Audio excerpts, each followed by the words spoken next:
Hello guys, rapid horror channel पे आप सभी का स्वागत है। आज मैं एक्सप्लेन करूंगा the last of us episode 2 और 3 को, और एंड में कंप्लीट हम रिव्यू करेंगे। इसमें रेफरेंस होने वाले हैं ढेर सारे the last of us game से। अब बिना किसी ज़ॉम्बी के ग्रुप में बॉम्ब लगाकर फोड़े, जल्दी से स्टोरी शुरू करते हैं।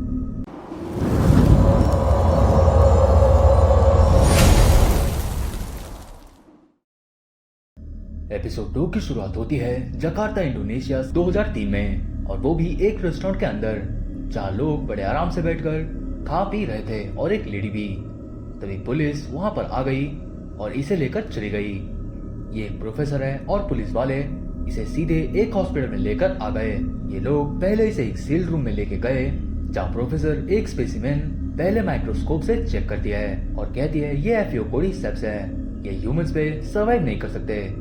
इतना सुन के वहाँ पे मौजूद पुलिस ऑफिसर ने सीधे अपना मुंडी हिलाकर इसे एक सील्ड रूम में भेज देता है और उसके सामने से मॉनिटर करने लगता है, जहाँ एक लेडी की लाश रखी हुई थी। पहले प्रोफेसर उस लेडी की लाश चेक करती है और देखती है कि उसके पैरों पर किसी के काटने के निशान थे। वो पहले उसके पैरों पे कट मारकर चेक करती है और फिर उसके मुंह पे। उसके मुंह के अंदर चेक करने पर उसे फंगस मिलते हैं जो अभी तक मूव कर रहे थे। ये देखकर वो डर के मारे वहां से बाहर आ गई।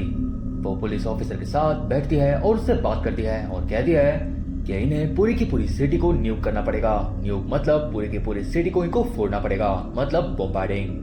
पहले पुलिस ऑफिसर इसे कहता है कि 14 लोग इन्फेक्ट हो चुके हैं। अगर इस लेडी को किसी ने काटा है तो वो भी इन्फेक्टेड होगा। इसका मतलब पूरा का पूरा टाउन कई घंटे के अंदर ही इन्फेक्टेड हो जाएगी। प्रोफेसर यहाँ पर कहती है कि इसका ना कोई वैक्सीन है ना कोई मेडिसिन, बिल्कुल पार्ट 1 के डॉक्टर की तरह। खैर, हम थोड़ी देर में एली को देख पाते हैं जो सो रही है, और ये सीन बिल्कुल रेफरेंस है गेम से। उसके उठने पर वो देखती है कि जोल और टेस जो उसे ही घूर रहे थे। एली कहती है कि वो इन्फेक्टेड नहीं है, बट स्टिल ये दोनों उस पर नजर रख रहे हैं। पिछले एपिसोड में फेडरल सोल्जर वाले को मारने की वजह से जोल के हाथ में पेन कर रहा है, और जोल को लगता है कि एली थोड़ी देर में जाकर इन्फेक्टेड हो जाएगी। क्या यही से सैंडविच खाने के लिए देते हैं और खुद कुछ थोड़ा थोड़ा खा लेते हैं कोई दूसरी चीज। इन्हें ये सवाल का जवाब चाहिए कि एली मार्लिन के लिए इतना इम्पोर्टेंट क्यों है, बट यहाँ पर एली कुछ भी नहीं बताती है क्योंकि उसे मार्लिन ने मना चुका था। ये वहां से आगे बढ़ते हैं और आप यहाँ सिटी का हाल देख सकते हो। ये भी रेफरेंस है गेम से। इस सिटी को भी बॉम्ब किया गया था बाकियों की तरह ही। ये वहां से जाते हैं आगे और एक जगह पर रुकते हैं। तभी एली अपने नाइफ से खेल रही होती है और यहाँ पर दोनों थोड़ा बात करते हैं, मतलब जोल और एली। बट यहाँ पर जोल को ज्यादा सवाल जवाब करना पसंद नहीं है और वो एली को इससे साफ मना कर देता है कि वो इससे ज्यादा सवाल जवाब नहीं करेगा। ये सीन भी बिल्कुल गेम का रेफरेंस है और इसके बारे में हम एंड में बात करेंगे। यहाँ पर जोल ने टेस को ऊपर पुश कर दिया तो टेस जाकर ऊपर से जायजा लेने लगती है। ऊपर से जायजा लेकर दूसरे तरफ से आकर दरवाजा खोल देती है। और यहाँ पर आप ये लॉक्ड रूम को याद रखना। ये तीनों ऊपर आते हैं और वो देखते हैं बहुत सारे इन्फेक्टेड जिन्हें धूप से प्रॉब्लम हो रही है, वो धूप से छुप रहे हैं। इनका ये रास्ता तो बंद हो गया और इसीलिए इन्हें अब दूसरे रास्ते से जाना पड़ेगा, जो होगा म्यूजियम से होकर। अंदर जाने पर वो एक आदमी को मरा हुआ देखते हैं और अब इन्हें यहाँ से चुपचाप आगे बढ़ना पड़ेगा। आप यहाँ पर जो वाइन्स देख रहे हो वो है कोर्डिसेप्स वाइन्स, जो कि जमीन के अंदर 1 माइल दूर तक जा सकती है, और अगर इस पे पैर रखा गया तो वो दूर रहे किसी इन्फेक्टेड को ट्रिगर कर सकता है। तभी टेस अंदर घुसने पर दूसरे रूम का बाहर से छत गिर जाता है और उस आवाज को एक क्लिकर सुन लेता है। क्लिकर यानी जो साउंड सुन के अटैक कर सकते हैं क्योंकि ये देख नहीं पाते। इसका मतलब कोर्डिसेप्स इन्फेक्शन म्यूटेट भी कर रहा है और यहाँ पर क्लिकर कुछ ज्यादा ही खतरनाक है। तभी एली उसे देखकर डर जाती है और फाइनली क्लिकर इन पर हमला कर देता है। यहाँ पर जोल भी चालाक है जो उसे डिस्ट्रैक्ट करके सीधा उसे बेल कर रख देता है। तभी दूसरा क्लिकर भी पे हमला करता है तो पहले टेस और फिर जोल से मार देते हैं। बट मुद्दा यहाँ पर यह है कि ये यहाँ पर बाल बाल बच गए, बट ये वहां से बाहर जाते हैं फाइनली। ये सीन भी बिल्कुल गेम का ईस्टर एग है जिसपे मैं एंड में आता हूँ। अब जोल के पास एक असॉल्ट राइफल भी है। तीनों वहां से फायरफ्लाई बेस की तरफ बढ़ते हैं, बट वहां पर इन्हें कोई नहीं दिखता। वहां पर एक ट्रक ठुका हुआ है जहाँ सारे के सारे मरे हुए थे। जोल को उस ट्रक को चेक करने पर उसे खून के निशान दिखते हैं जो अंदर तक जा रहे थे, और अंदर आने पर वो देखते हैं कि सारे के सारे लोग मरे हुए हैं और कुछ इन्फेक्टेड होकर मर गए हैं। यहाँ पर सप्लाईज, खाना सब कुछ पड़ा हुआ है, बट यहाँ पर इन्हें एक चीज मिली जो है निराशा। क्योंकि यहाँ पर सब मर गए हैं और इनका मिशन फेल हो गया, क्योंकि यहाँ पर इन्हें एली को छोड़कर आगे बढ़ना था टॉमी को जो ढूंढने के लिए। तभी एली नोटिस करती है कि टेस इन्फेक्टेड हो गई है।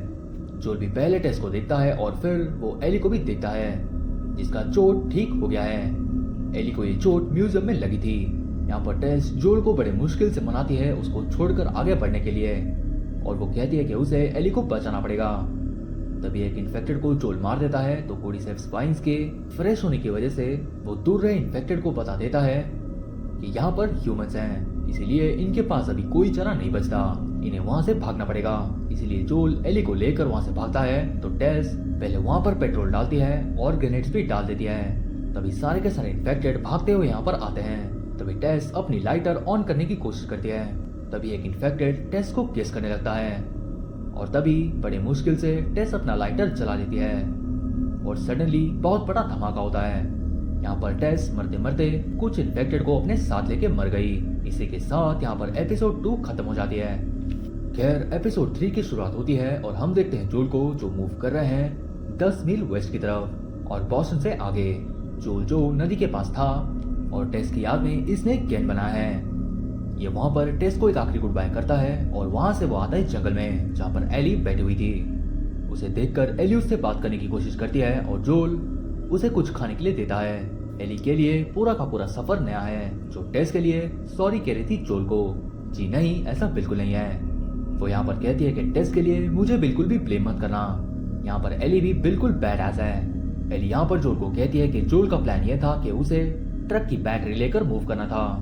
वो एली को किसी भी रीजन या फिर टेस्ट के लिए वो ब्लेम नहीं करेगा। इतना सुन के जोल बिल्कुल निशब्द खड़ा था। नहीं, आप मुझे एक बात बताओ, आप जोल से क्या ही एक्सपेक्ट कर रहे हो? क्या मुझे गोली मार देगा? ये इसे क्या ही बोल सकता है? इस नादान परिंदे की वजह से जोल ने अपनी बीवी को ही खो दी, और ये रही बैड एस कैरेक्टर जो माफी तक नहीं मांग रही है। एनीवेज ये वहां से आगे बढ़ जाते हैं। रास्ते में एली जोल से बात करने की कोशिश करती है और थोड़ी देर बाद ये आते हैं कम्बरलैंड फार्म्स पे, मतलब एक वेयर हाउस में जो था जोल और टेस का।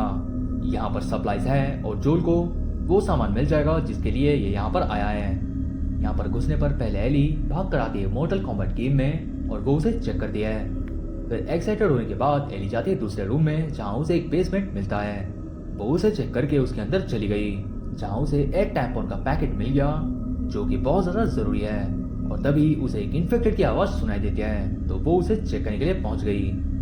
वो इन्फेक्टेड वही उसके सामने ही दीवारों से दबा हुआ था और ये जिंदा भी है।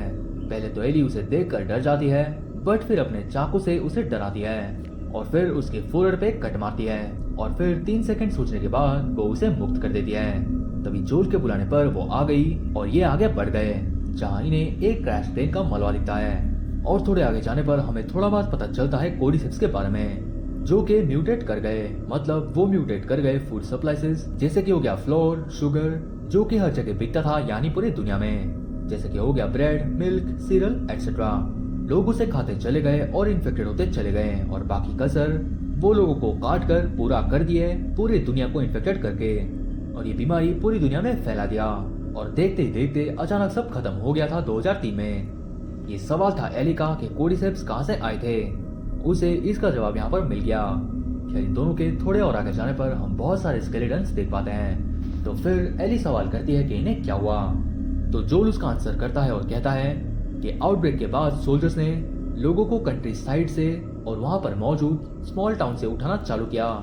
वो उन्हें इवैक्यूएट कर रहे थे दूसरी जगह पर, ये बोल के कि उन्हें क्यूजी में ले जाया जाएगा यानी क्वारंटाइन जोन में। बट बाद में उन्हें न्यूक करके मार दिया गया, क्योंकि मरे हुए लोग कभी भी इन्फेक्ट नहीं हो सकते और वो लोग यहाँ पर बीमार नहीं थे। और यही है मॉडर्न सोल्यूशन और ह्यूमन वॉरफेयर। जब कोई महामारी आती है तो ह्यूमंस पहले अपने बारे में ही सोचते हैं, ये हमारे लिए जितना अच्छा है उतना बुरा है।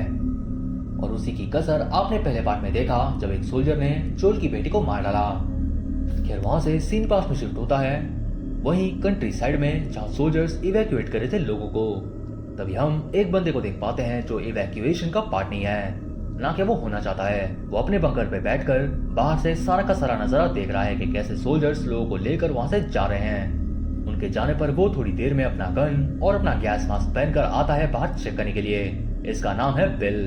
मैं पहले आपको इसके बारे में बताता हूँ। ये बहुत ज्यादा एरोगेंट है और ये किसी पर भी ट्रस्ट नहीं करता, ना कि करना चाहता है, या अकेला रहना चाहता है। और ये बहुत खुश है कि दुनिया में इन्फेक्टेड लोग आ गए हैं और ये इसके लिए परफेक्ट अपॉर्चुनिटी है इसके अकेले रहने के लिए। ये पहले अपना गाड़ी लेकर जाता है कुछ सामान लाने के लिए स्टोर से, और इसके पास एक छोटा सा टाउन है, प्रोटेक्टेड घर, फेंस, फ्यूल और फूड का सारा इंतजाम है। ये यहाँ पर मेक श्योर करता है कि ये सेफ रहे, इसीलिए ये वहाँ पर सारा का सारा जुगाड़ कर लेता है। इसके पास गन भी है तो इसे प्रोटेक्शन की कोई जरूरत नहीं। इसके पास खुद के लगाए हुए पौधे हैं, एनिमल्स है जिसको ये पाल रहा है, और ये यहाँ पर बड़े आराम से खा पी कर जिंदा है। तभी ये खाना खाते हुए एक इन्फेक्टेड को देखता है जो उसके ट्रैप पे फंस कर मर गया। इसके टाउन में घुसने के लिए इसने फेंस लगाए हैं और फेंस पर कोड भी लगाया है, जो इसे क्रॉस करेगा वो मरेगा। इसका मतलब कोई भी ट्रेसपास नहीं कर सकता। एनीवेज, ऐसे ही 4 साल बीत जाते हैं और अचानक एक दिन एक आदमी इसके ट्रैप पे फंस गया और गड्ढे में गिर गया। बिल वो देखकर उसे चेक करने के लिए जाता है तो वो बंदा उसका नाम फ्रैंक बताता है।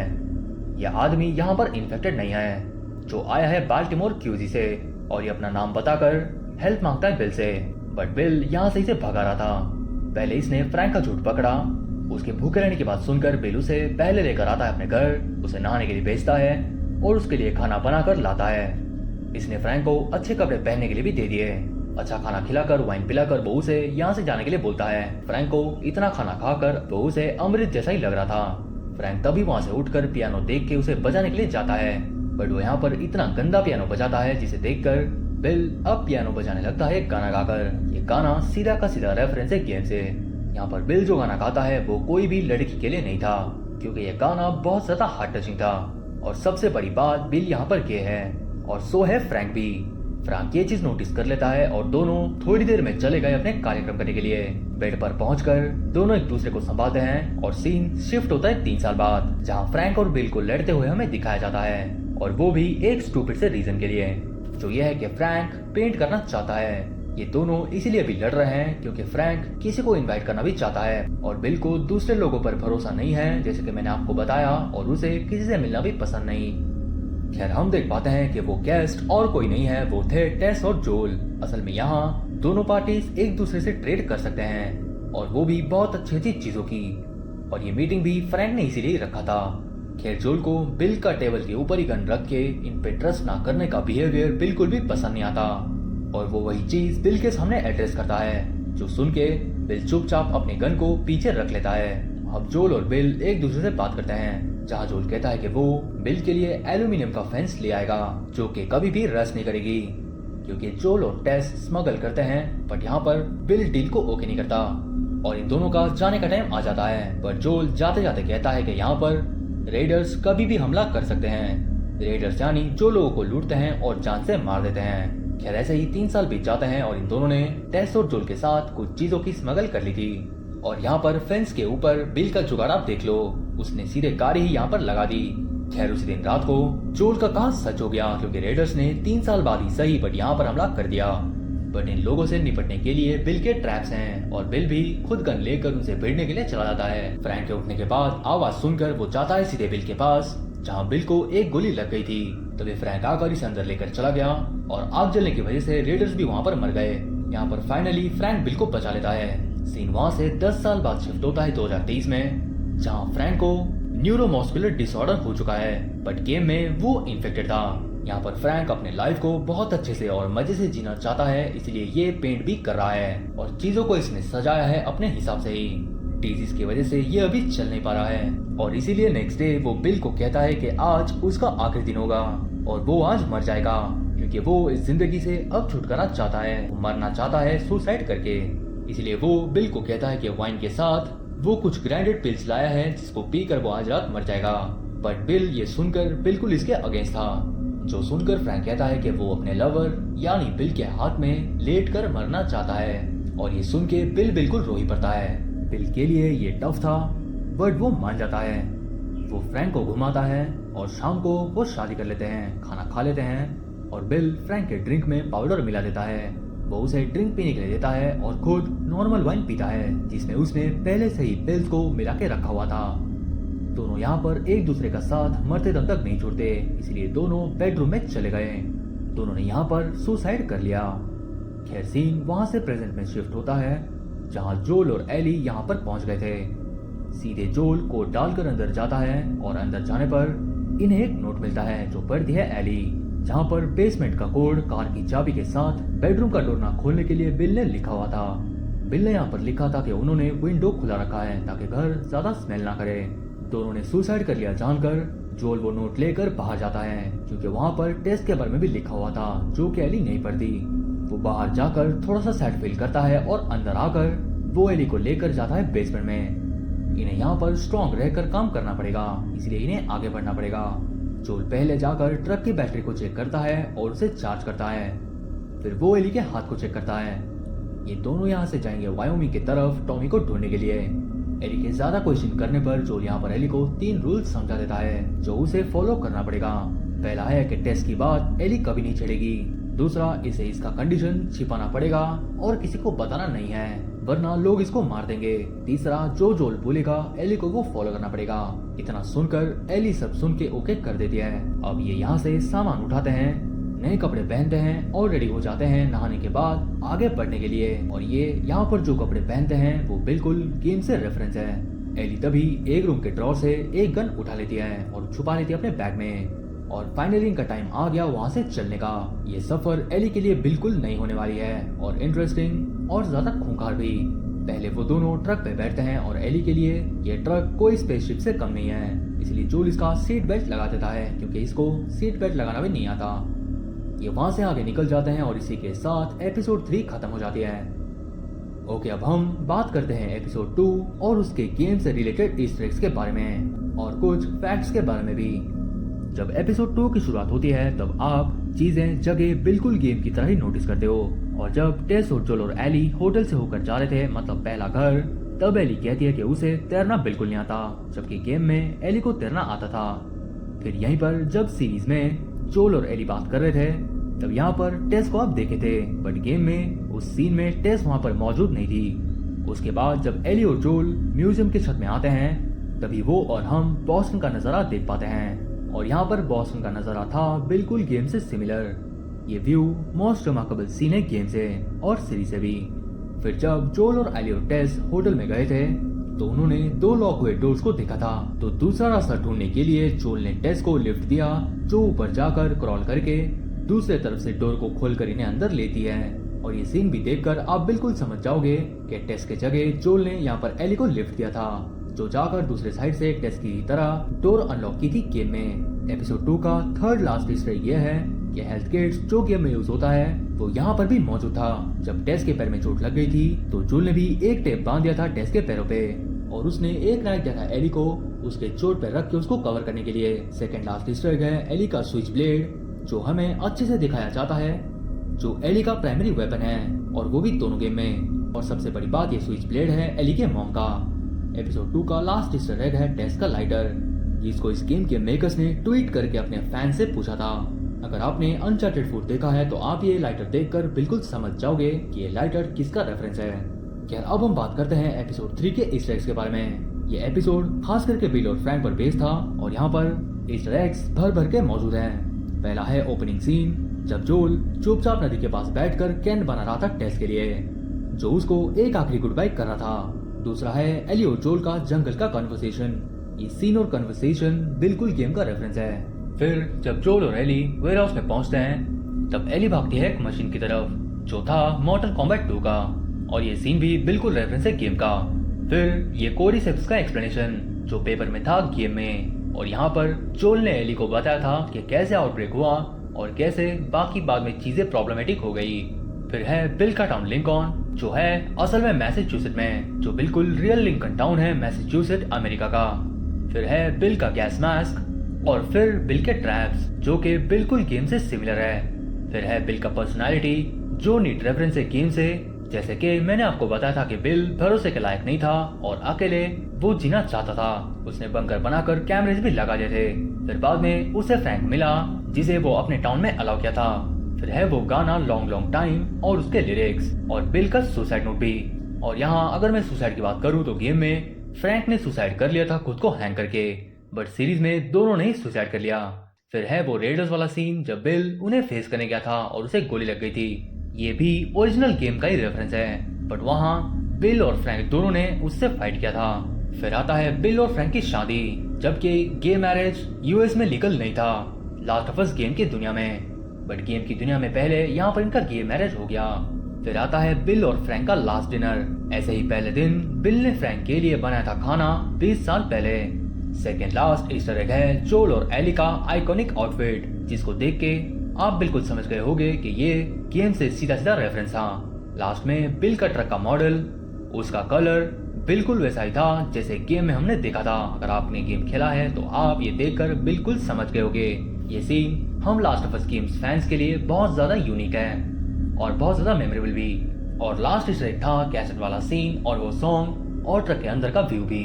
ये सारे के सारे थे the last of us episode 2 और 3 के ईस्टर एग्स और एपिसोड 2 और 3 का कंप्लीट रिव्यू। आई होप आपको मेरे एफर्ट्स पसंद आए होंगे। आपको वीडियो पसंद आई तो वीडियो को एक लाइक जरूर करना। कमेंट करके आप आपके फेवरेट सीन के बारे में मुझे जरूर बताना। चैनल पे आप नए हो तो डू सब्सक्राइब और बेल नोटिफिकेशन पे बिल्कुल ट्रक फेंक दो। हाँ, चलता हुआ ट्रक फेंक कर रेड से ग्रेक कर देना। मैं आपसे मिलता हूँ अगली वीडियो में। Till then bye bye.